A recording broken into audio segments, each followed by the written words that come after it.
Hello. Today we're going to have a story all the way from India.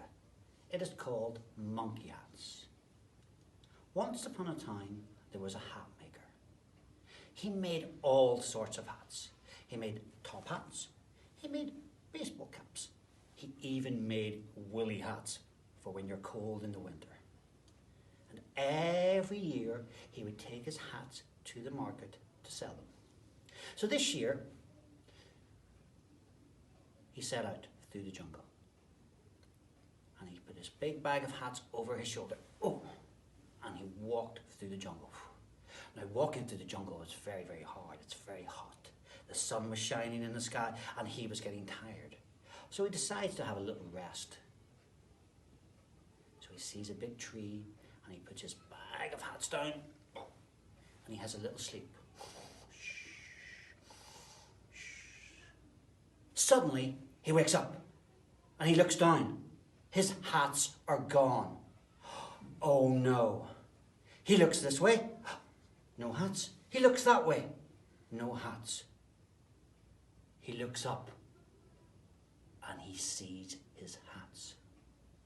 There are monkeys in the trees wearing his hats. They're wearing the baseball hats. They're wearing the top hats. They're wearing the woolly hats. He is annoyed. So the first thing he does, he shows his annoyance. He gets his fist and he goes, "Oh!" And guess what the monkeys do? They do, "Oh!" So he stops and he thinks and he strokes his chin. Like so. And he thinks. And he looks up and guess what the monkeys are doing? They are stroking their chins like this. So he has an idea. He gets his own hat that's on his head and he throws it to the ground. And guess what the monkeys did? They took their hats off and they threw them to the ground. And he picks up the hats one by one, puts them in his bag, and he trudges off to the market. At the market, he sells all his hats and he returns home with 3 things. 1 is food, 2 is money, and the 3rd, most importantly, is a story to tell. Now, this is a story he continues to tell. He tells his children, day in and day out. He goes, "Did I ever tell you the story of how I tricked the monkeys?" And then he tells his grandchildren. He tells the story so often no one actually listens to it. Years later, his granddaughter has taken over the family business. She makes hats, she makes top hats, she makes baseball hats, she makes woolly hats, the same as her grandfather. And unlike her grandfather, she has to go to the market to sell the hats. So one day, she puts a bag of hats over her shoulder and she walks through the jungle. Like her grandfather, she gets tired. She sees the same tree as her grandfather and she goes, "Oh, that looks like a nice resting place." She puts the bag down and she goes to sleep.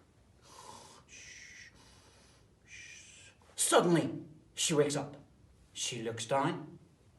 There are no hats. She looks that way. There are no hats. She looks that way. There are no hats. She looks up. And there she sees it. Monkeys are wearing the hats. "Oh no," she said. "This is what happened to my grandfather. What did he do? I wish I listened to him. I really wish I listened to him."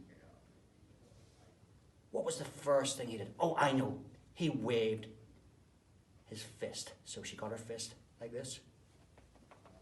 And guess what the monkeys did? They did the same thing. They waved their fist back. "Oh, what was the second thing Granda told me? Oh, what was the second thing?" "Oh, he scratched his chin," and she began to scratch her chin. And guess what the monkeys did? They began to scratch their chins as well. She said, "Oh, what was the 3rd thing Granda did? Oh, I wish I'd listened to him." And she remembered. He took off his hat, threw it to the ground, and the monkeys did the same thing. So she took off her hat and threw it to the ground. And she waited, and she waited, and she waited. But no hats. Suddenly, the biggest monkey you ever did see clambered down the tree. ran over to her and stamped her on the foot and said, "Monkeys have got grandparents too." The end.